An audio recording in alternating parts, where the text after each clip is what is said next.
আসসালামু আলাইকুম। বাংলাদেশ বেতার রাজশাহী।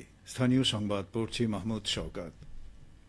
রাজধানীর উত্তরার দিয়াবাড়ি এলাকায় মাইলস্টোন স্কুল অ্যান্ড কলেজ ক্যাম্পাসে বাংলাদেশ বিমান বাহিনীর প্রশিক্ষণ বিমান বিধ্বস্ত হয়ে বিমানের pilot flight lieutenant Mohammad Tauqir Islam সহ অন্তত ২৭ জন নিহত ও ১৫০ শতাধিক আহত হয়েছে। হতাহতের ঘটনায় আজ একদিনের রাষ্ট্রীয় শোক পালন করা হচ্ছে।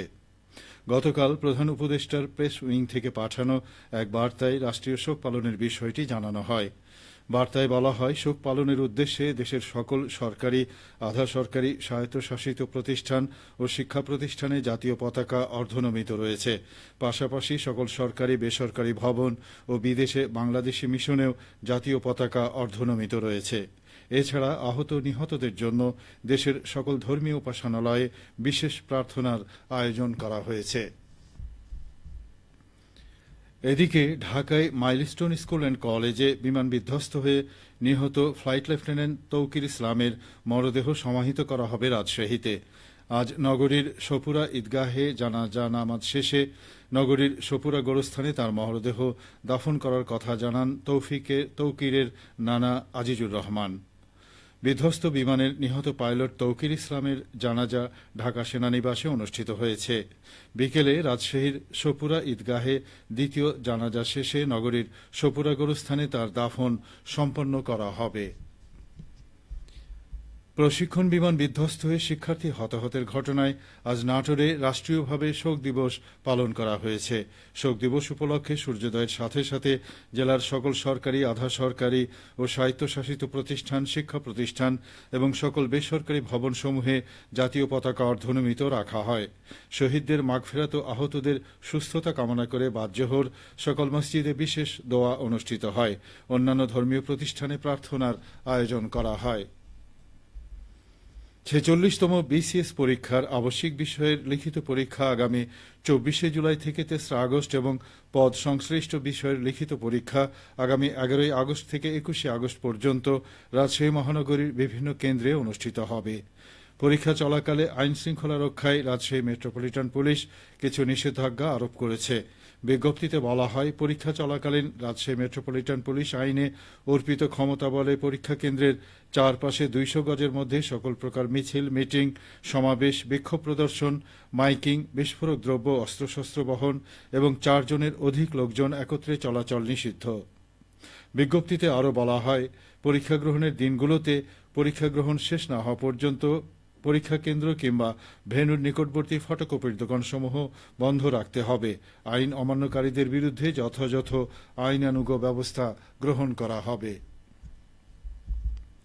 শিক্ষাবর্ষ প্রথম বর্ষ বিডিএস ৩৬তম ব্যাচ কোর্সে রাজশাহী মেডিকেল কলেজে ভর্তিকৃত ছাত্রছাত্রীদের পরিচিতি সভা উদ্বোধনী ক্লাস আগামী ২৪শে জুলাই বৃহস্পতিবার সকাল 10:30টায় আমির উদ্দিন লেকচার গ্যালারিতে অনুষ্ঠিত হবে।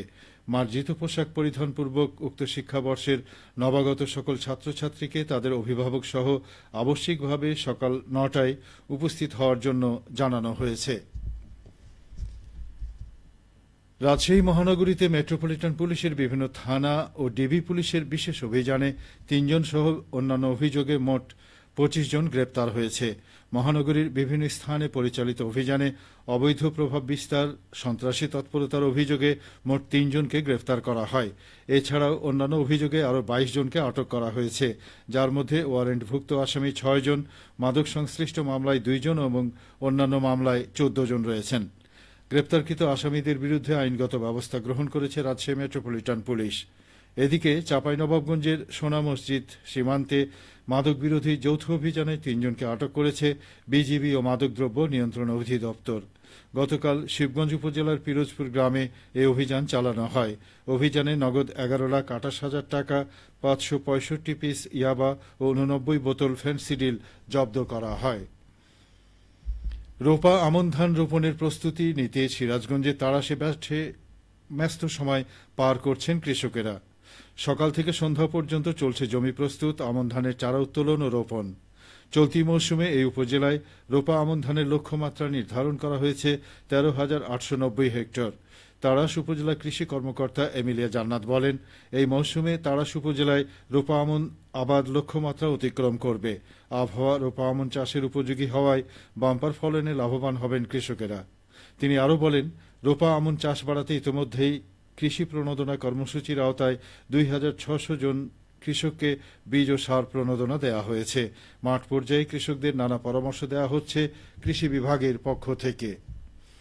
সবশেষে আবহাওয়া। আজ দুপুর 2টায় রাজশাহীতে তাপমাত্রা ছিল 33.8 ডিগ্রি সেলসিয়াস। এ সময় বাতাসে আপেক্ষিক আর্দ্রতার পরিমাণ ছিল 71%। রাজশাহী ও পার্শ্ববর্তী এলাকায় আজ সূর্যাস্ত সন্ধে 6:54। সংবাদ শেষ হল। আমাদের পরবর্তী সংবাদ বিকেল 4:05।